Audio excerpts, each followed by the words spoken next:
Now, enlightenment in a way was the victory of Christians over Muslims. Because if you learn their history, if you don't need to learn it in detail, but yes, they had their own fair share of fighting within themselves, and to this very day they cannot coexist peacefully.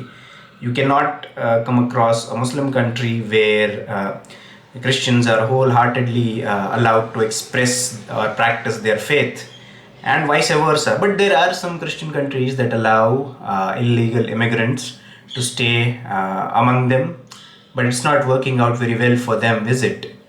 But that's a separate story now.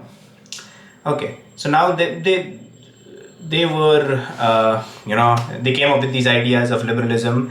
Now Muslims, they don't accept these ideas of enlightenment, because if they do, they would in a way acknowledge that yes, they have been defeated by the Christians, and Christianity is more truer than Islam, and so on and so forth. But when you come to Bharat, since we were given transfer of power in 47, and since the Christian British colonizer, believed in those principles as well, so they established a democracy, and at the core of that democracy is the civil society. Now, keep in mind, this civil society that we talk about exists in urban areas. However, if you go to the rural areas, the day-to-day lives, they still run on this principle of dharma, that is natural laws, cosmic order, so on and so forth.